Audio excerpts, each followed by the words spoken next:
Olá, queridos, graça e paz, um bom dia para vocês, uma boa noite, na verdade. Nós estamos gravando esse discipulado porque eu estou chegando de viagem, mas é muito importante que nós tenhamos continuidade naquilo que a gente estava trabalhando. Por quê? Porque esse momento é muito importante com relação ao gerenciamento das emoções, né? E só recapitulando, nós conversamos sobre os lugares, paramos falando sobre os lugares de passividade, né? Passividade tanto nas emoções, talvez suas emoções elas estão presas em padrões de repetição de erro, e é importante que você cuide disso, tá? Muito importante, você precisa amadurecer, né? Pastores e líderes que estão ainda nos mesmos lugares de outrora, sabe? Lá numa infantilidade emocional, numa infantilidade afetiva, né? Uma autoconsciência burlada, sabe? Então isso é ruim, tanto nas emoções quanto nos pensamentos. Tem os mesmos padrões de pensamentos, de repetições. Isso não é bom mesmo, em nenhuma circunstância, entende? Então, quando você organiza a sua mente, organiza as suas emoções, organiza a sua vontade, a sua ação também, ela não vai ficar passiva. Então, são esses 4 lugares que nós estamos trabalhando. E aí, dentro disso, eu estava falando sobre inteligência afetiva, tá? A inteligência afetiva é essa capacidade, do mesmo jeito que eu falei, entre a mente e o coração, num lugar onde você consegue estabelecer um padrão, né, bem formatado, né, de um comportamento bem estabelecido daquilo que você precisa fazer, sabe? E eu falei por último sobre os sinais de engano, de passividade na mente, entende? E a primeira coisa que eu falei foi a atitude fanática. Tem muitos homens de Deus que são fanáticos. Ah, mas eu tenho que ser fanático por Jesus. Não, mas o que eu estou falando de fanatismo aqui é uma energia, um entusiasmo sem conhecimento bíblico, sem uma prática ortopraxia, uma prática correta da palavra, entende? E também um raciocínio fechado, dogmatizado, duro, enrijecido, né? Que levam ao espírito fanático. E sabe quais são as principais características que se manifestam nessa hora? Deus falou comigo que é assim. Não, mas está fora, isso está gerando problema, isso não é nem bíblico. Não, mas Deus falou comigo, então eu vou lá e faço. Isso é uma atitude fanática que precisa sair das nossas vidas. E uma mente passiva nessas atitudes, ela fica cauterizada de tal forma, olha o que o Senhor diz aqui em 1 Timóteo, no capítulo 4. Olha, o Espírito Santo afirma expressamente que nos últimos dias alguns apostatarão da fé. Então existem apóstatas dentro da igreja. Por quê? Porque obedecem espíritos enganadores. Esse espírito enganador, talvez ele já está dentro dessa pessoa. Ensinos até de demônios, como se fosse de Deus. Como que é isso? Por exemplo, vou dar um exemplo de uma atitude fanática em alguém que tem um ensino de demônio, um dom contaminado. Tem alguns líderes que ele tinha uma visão aberta quando ele estava no mundo. Sabe? O que é a visão aberta? Ele conseguia perceber o mundo espiritual, ele conseguia ter visão, ele conseguia ter até revelação, mas era o diabo que dava para ele isso, por um espírito. Entende? Agora ele vem para a igreja e ele pega esse dom do mundo, não renuncia a ele e fica aqui dentro. Ele tem essa mesma percepção espiritual, mas contaminada por um demônio. Cuidado com isso. Vocês entendem? Vocês estão liderando pessoas aí, talvez essas pessoas venham com esses dons contaminados do mundo, pode ser na área da música, pode ser na área da pregação, pode ser na área da liderança. Tem líderes que têm um dom contaminado, sabe, que vocês estão colocando aí para liderar na igreja de vocês. Essa pessoa, ela de repente, ela lá no mundo, ela tinha uma persuasão, um espírito de sensualidade ou um espírito de sedução. Espírito de sedução. A Bíblia fala, o Senhor fala severamente aqui, olha o que a Bíblia diz aqui em Gálatas, no capítulo 3. Ó Gálatas insensatos, quem vos fascinou a vós outros, antes cujos olhos Jesus Cristo foi exposto como crucificado? Essa fascinação aqui, no original grego, é no sentido de enfeitiçar, de encantamento. Encantamento. Então tem líderes que ele tem um dom contaminado. Ele age por um espírito de encantamento. E isso é maligno. Isso é horrível. Entende? Ele lidera por sedução. Eu já encontrei várias pessoas que lideram por sedução. E a atitude fanática está na vida dela. Ela fala que é Deus, mas não é. É um dom contaminado e precisa sair. E aí Timóteo continua falando assim, pela hipocrisia. Então, o que é hipocrisia? Sou eu viver uma coisa e falar outra. O hipócrita é aquele que ele tem uma dupla personalidade e fala mentira. Então essa pessoa está num lugar de mentira, de engano. Ela fala, mas ela não quer dizer o que quer falar. Seja sincero. Eu estou passando aqui uma palavra para vocês, para que vocês sejam sempre transparentes. Você não tem que ferir ninguém, você não tem que maltratar ninguém, ok? Não tem. Você não tem que tratar com desdém ou tratar com arrogância ninguém. Mas escuta isso. Preste atenção no que eu vou falar para vocês agora. É muito importante que você seja sincero. Diga a verdade, com cuidado, com amor, mas seja transparente, diga realmente o que você quer dizer. Não trabalhe isso nas entrelinhas. Foi o que eu falei na aula anterior. Se você não viu, assista a aula anterior.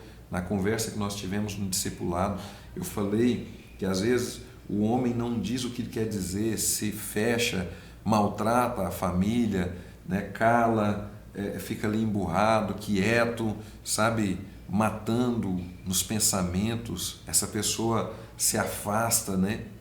As pessoas se afastam de você por causa disso. Mulheres que ficam numa guerra fria, num jogo de palavras, não fala claramente, fala, sabe, jogando conversa, não, jogando, jogando verde, né? Balançando, dando indireta. Não, saia desse lugar, saia, em nome de Jesus, saia desse lugar de indireta aí, seja claro. Líderes, pastores, olha, presta atenção, sejam claros no que vocês querem dizer ou falar, amém? Isso é muito importante, isso precisa estar bem definido no coração de vocês. Por quê?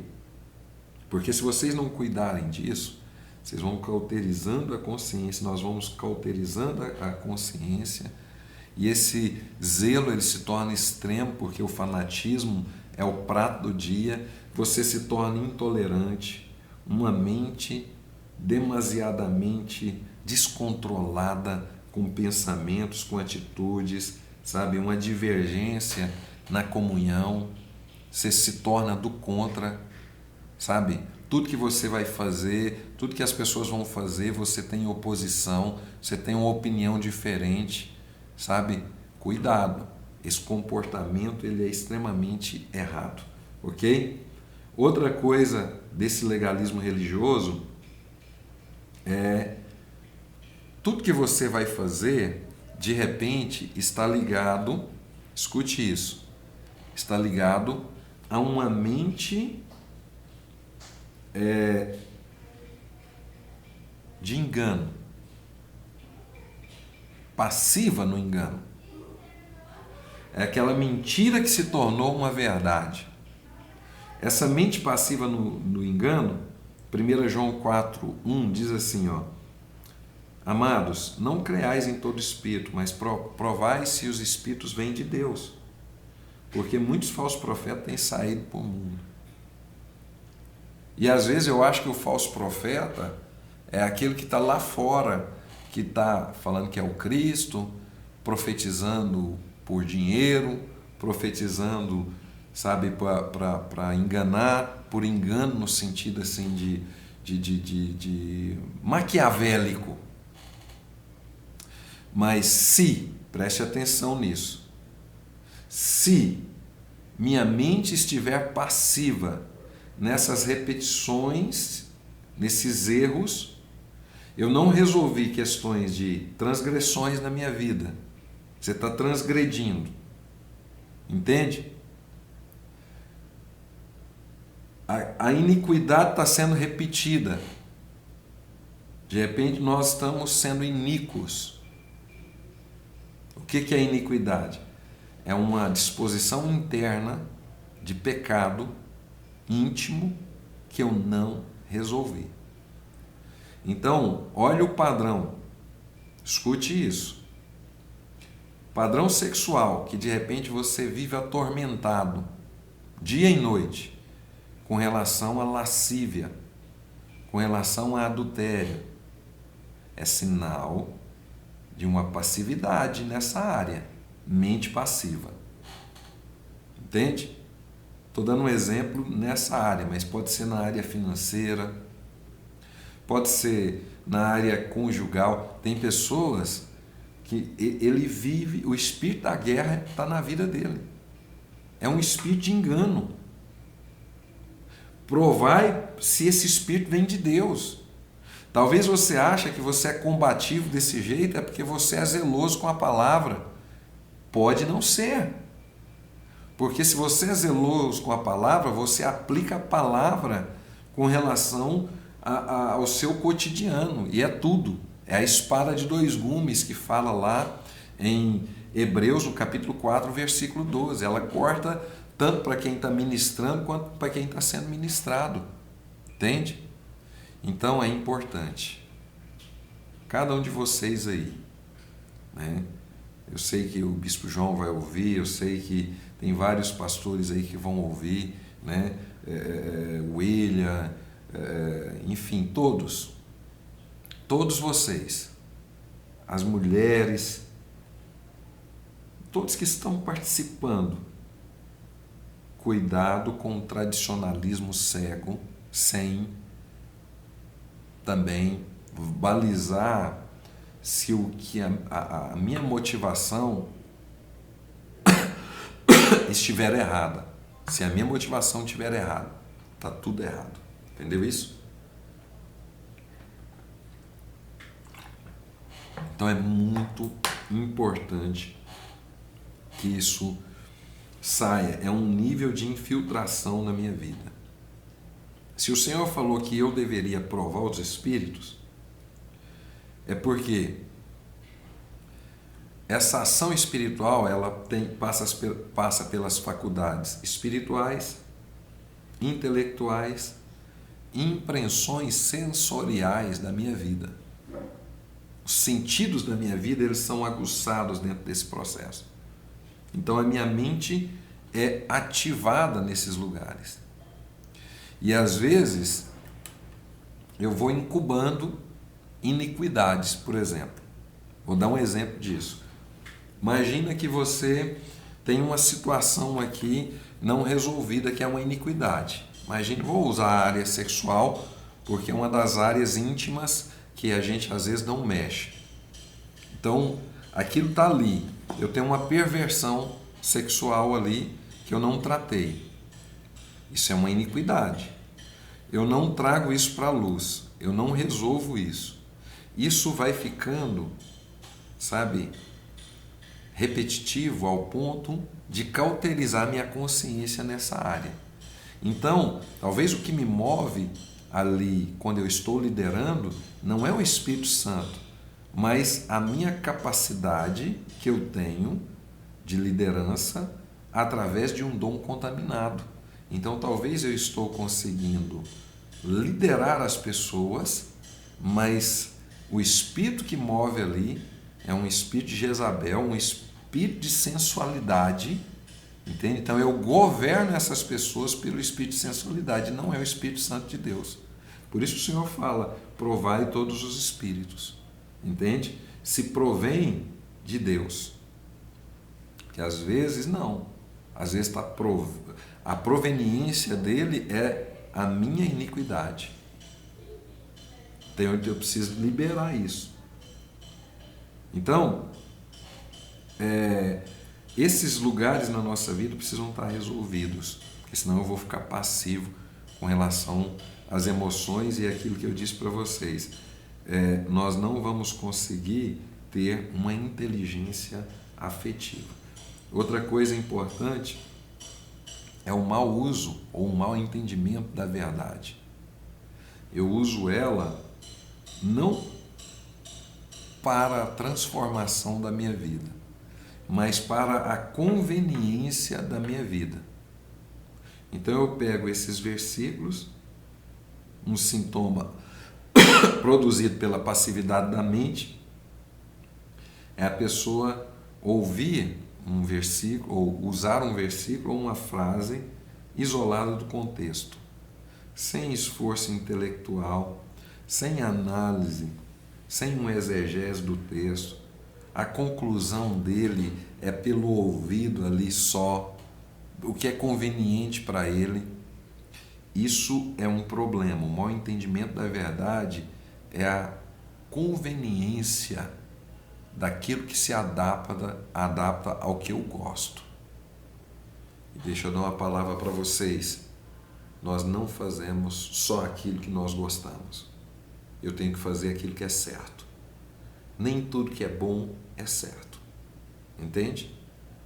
Nem tudo que é bom é certo. Então eu tenho que tomar cuidado com isso, porque às vezes isso vai gerar em mim um desfavor. A palavra passa a ser ineficaz. É por isso que tem vários de nós, e aí eu estou batendo mais nos pastores, porque eu estou tratando direto com vocês. Vários de nós que a palavra é ineficaz na nossa vida. Eu não me submeto a ela, não tenho temor a respeito dela. Quer ver um exemplo? Romanos 8,37 diz assim, mas em todas essas coisas eu sou mais do que vencedor. Aí eu não pego o contexto do que está falando ali e eu simplesmente digo assim, tá vendo, meu irmão? A palavra que saiu aqui para você, você não vai ter dificuldade, você não vai ter problema.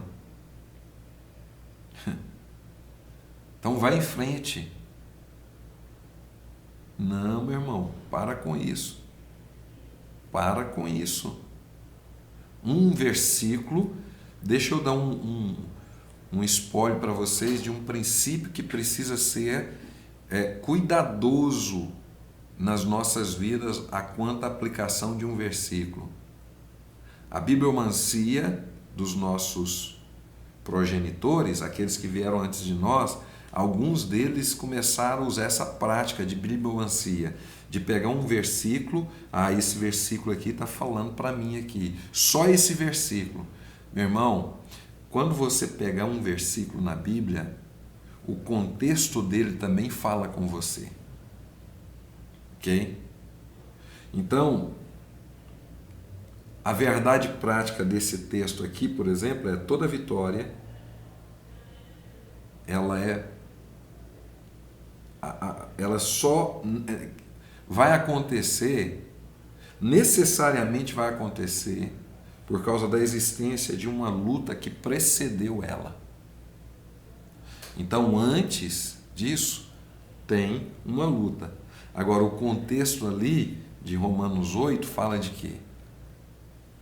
Fala exatamente disso. De acusação, de luta, de uma resiliência, de um lugar que nem a morte, nem a vida, nem os anjos, nem os principados, nem o presente, nem o porvir, nem os contextos ali, meu irmão, são profundos demais. Para de repente a pessoa vir falando assim, ó, meu casamento tá bagunçado, não vou largar essa mulher. E aí, pastor, quer que o senhor ora. Aí de repente você lembra desse texto. Não, meu irmão, vou orar aqui, mas deixa eu te falar aqui, saiu uma palavra aqui para você. Em todas essas coisas você é mais do que vencedor. Anota esse texto aí que ele é a sua base. Aí o cara pega esse texto e ele fica ali. Não, eu não. Tá vendo? Eu recebi a palavra de Deus, eu vou até deixar esse casamento. Não, é o contrário disso. Você deveria então passar todo o texto para ele. Por quê? Porque ele tem a ver com resistência sobre viver ou trabalhar para sair desse lugar de engano, para sair desse lugar de barreira. Entendeu isso? O tanto que isso é importante. Então,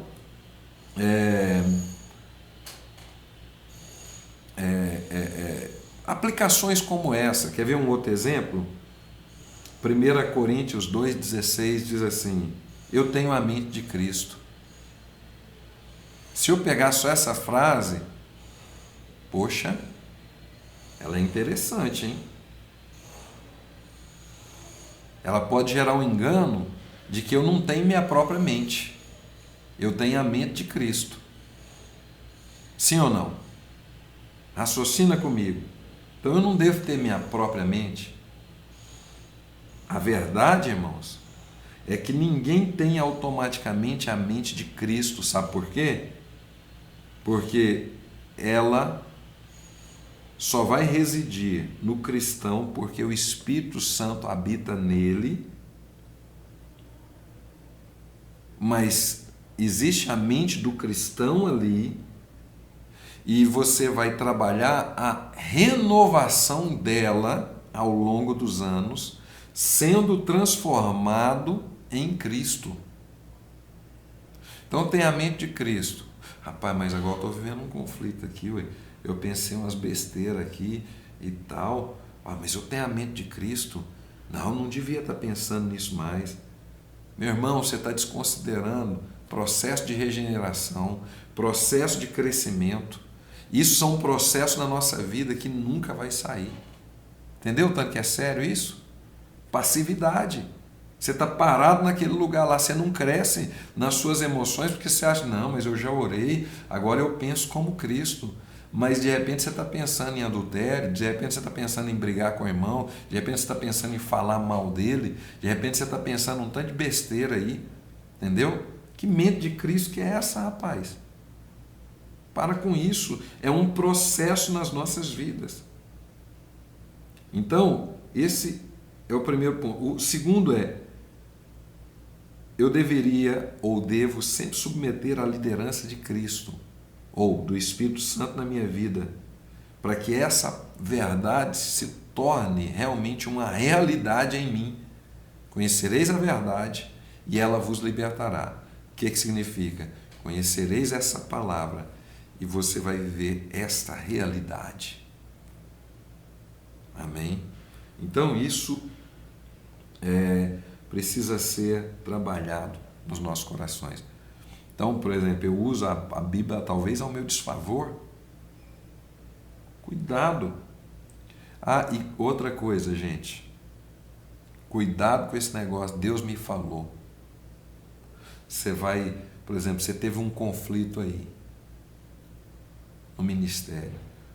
E cuidado para você ensinar corretamente esse pessoal aí, tá? Esse pessoal de repente tem um conflito aí. Aí, no conflito, houve uma confusão na liderança, por exemplo. Aí o irmão vai para casa, ele até orou, e foi até sincera a oração dele: Senhor, ó, eu preciso resolver aquela situação e tal, tal, tal. Ó, eu não estou dando certo com o irmão, aconteceu aquela confusão lá. Aí no outro dia, ele acorda cedo e pensa assim: cara,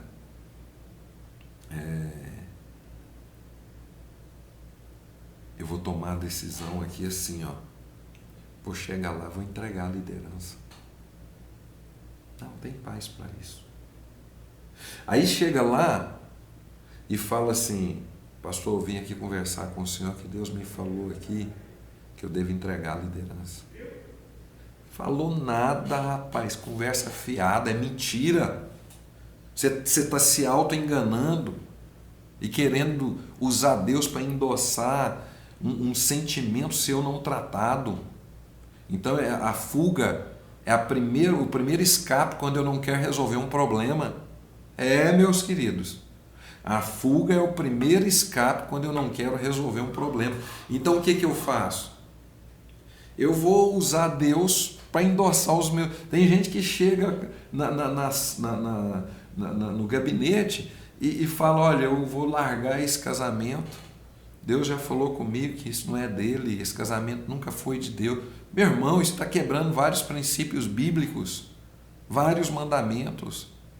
E aí eu coloco Deus para endossar os meus pecados, as minhas transgressões, as minhas iniquidades, os erros, não, os lugares não resolvidos na minha vida. Sai fora disso. E ensina a igreja quanto a isso. Ensina, tá? Senta com seus liderados e fala com eles para tomar cuidado com esse negócio. Deus me falou. Não, Deus me deu essa direção. O engano é que, então eu sou liderado pelo Espírito Santo, então eu não preciso ter minha mente nisso, porque se eu não sinto paz de liderar essa situação aqui agora, porque eu recebi aqui um confronto aqui, virou um conflito na minha vida, então é melhor abrir mão.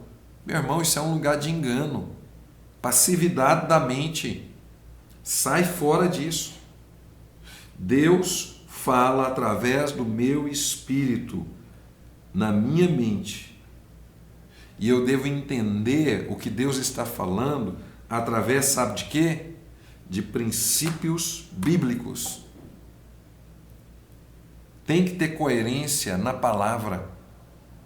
Não é um achismo meu, não é Deus falou, Deus me falou. Esses dias para trás eu fui tratar uma situação com um dos pastores e era uma situação que a gente precisava resolver com relação ao que ele estava fazendo, sabe, de errado.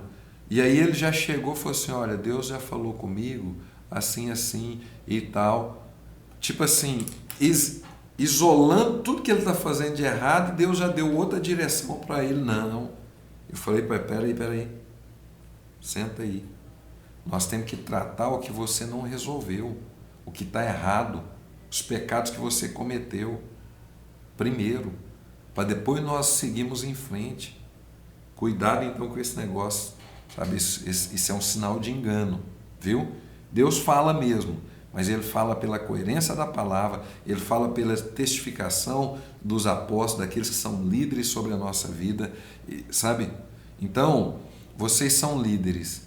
A maioria das decisões que vocês tomam, vocês já tomam ela porque vocês aprenderam a fazer, não consultam Deus e também não consultam a sua liderança. Quantos dos pastores aí, às vezes, tomam decisões importantes sem conversar comigo?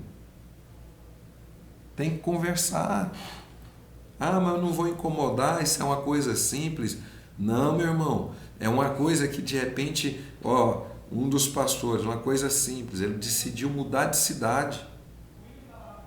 É uma coisa simples, vai ser melhor para mim.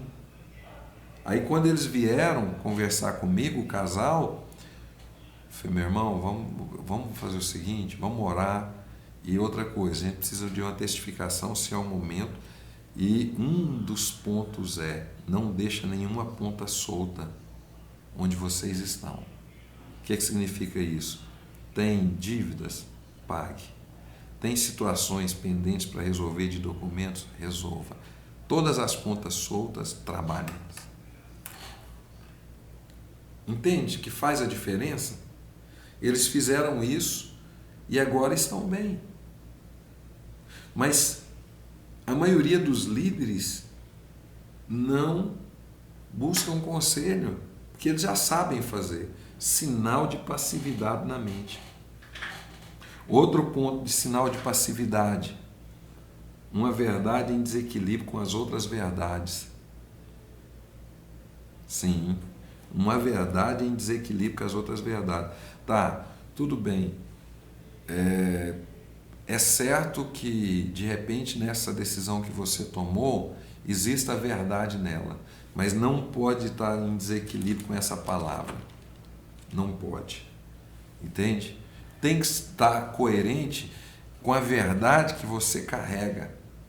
Então, por exemplo, se uma situação, como é o que eu citei antes, eu tive um problema na liderança aqui, e aí eu cheguei para o meu pastor e disse para ele: pastor, eu quero entregar isso aqui, porque eu já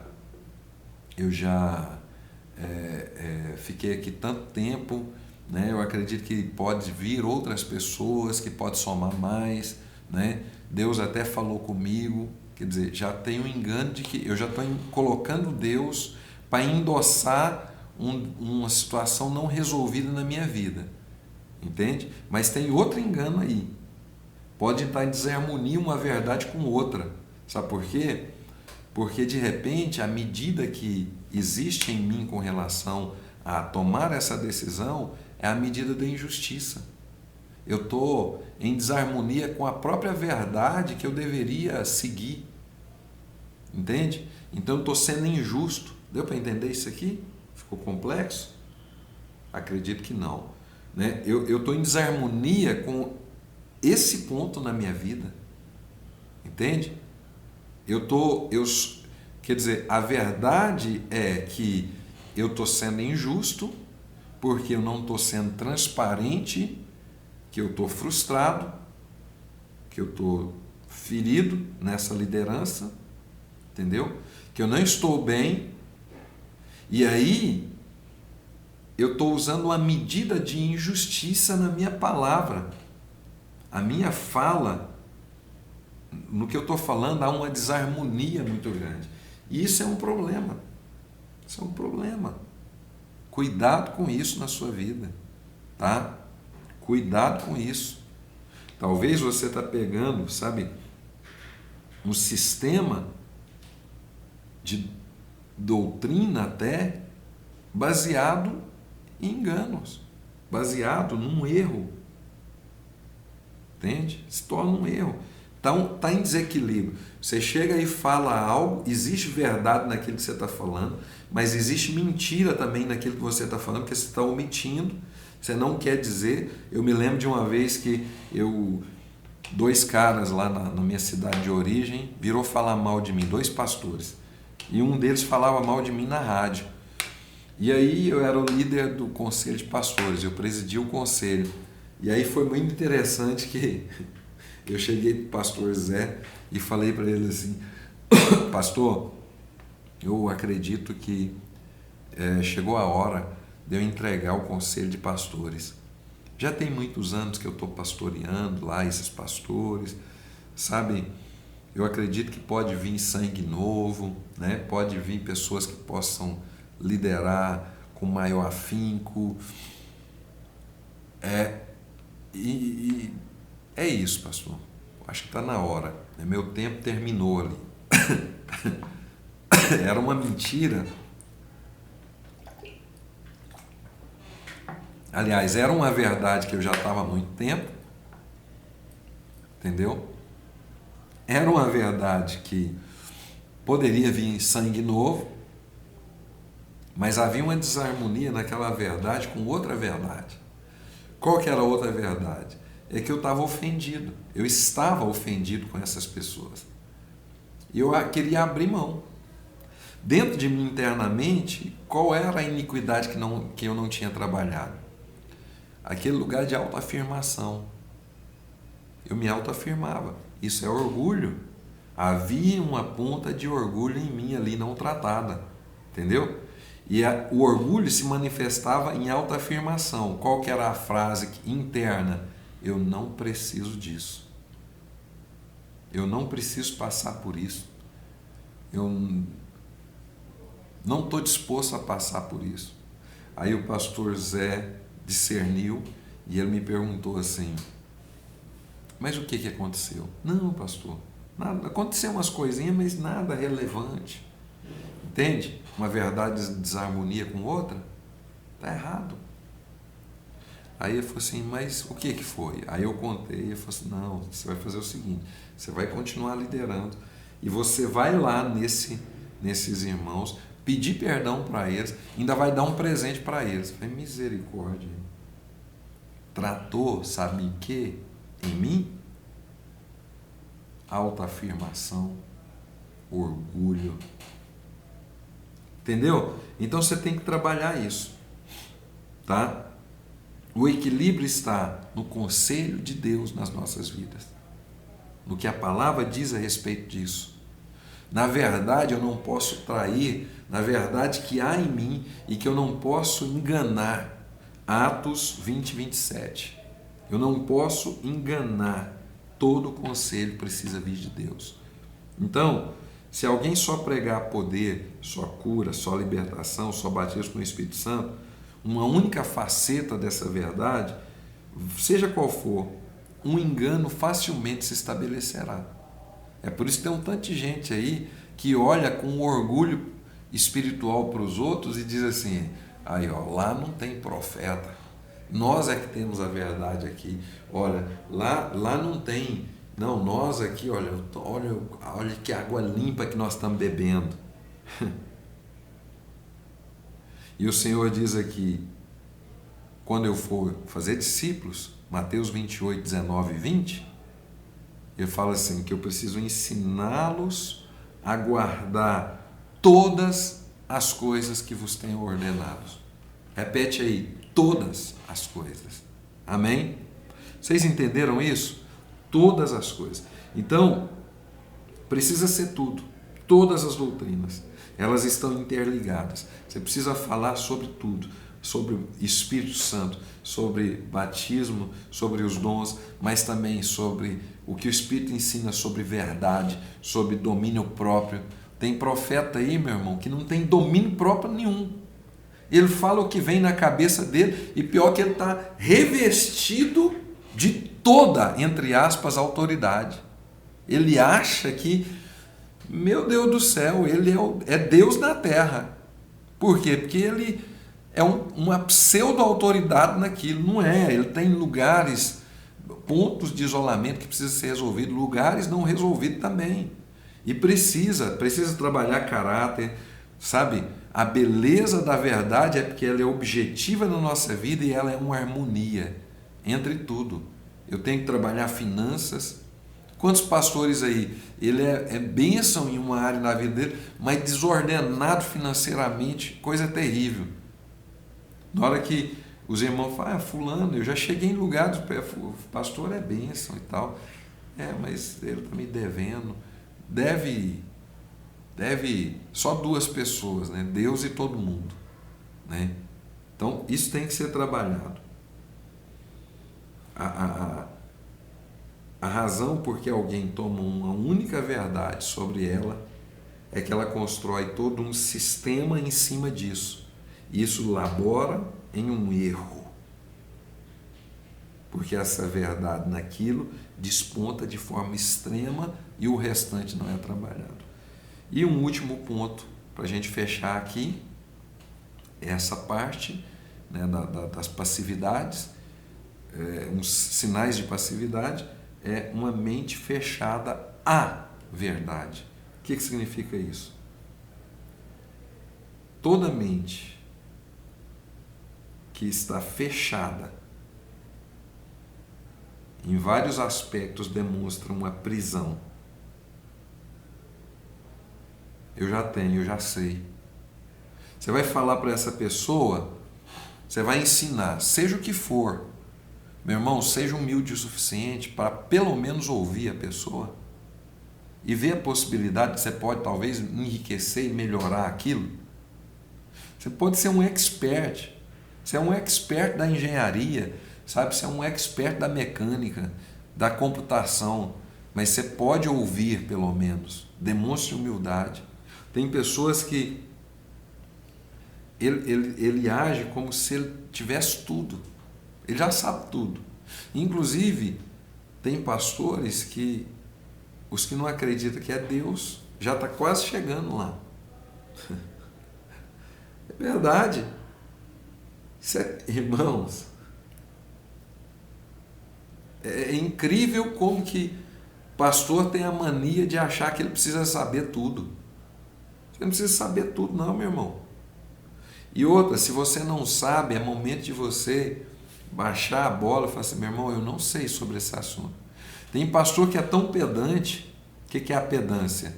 É a falsa erudição, o falso conhecimento. Ele sabe uma frase daquilo e ele acha que ele é doutor naquilo. Tem pastor que é tão pedante que ele não sabe nem sobre aquele assunto, mas ele fica quieto assim uns minutinhos. Está todo mundo conversando. É o único momento que ele vai ficar calado. Porque ele já está elaborando o que ele vai falar ali.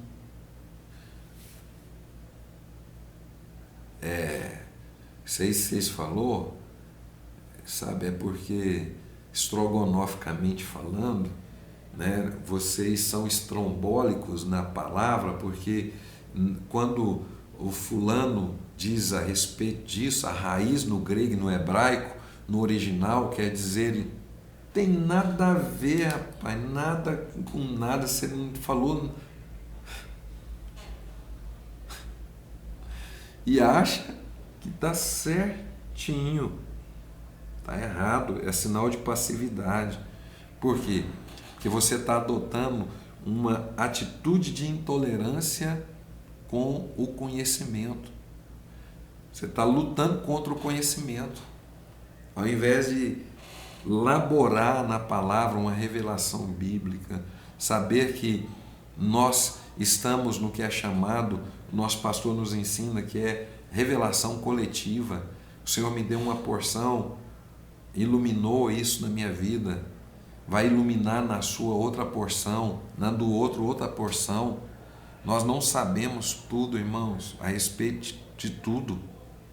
Não se revista desse lugar não, é um lugar de passividade que vai te travar emocionalmente, porque quando você se fecha, por exemplo, aí vem o seu filho falar. Tem pastores que os filhos dele, para ele, parece...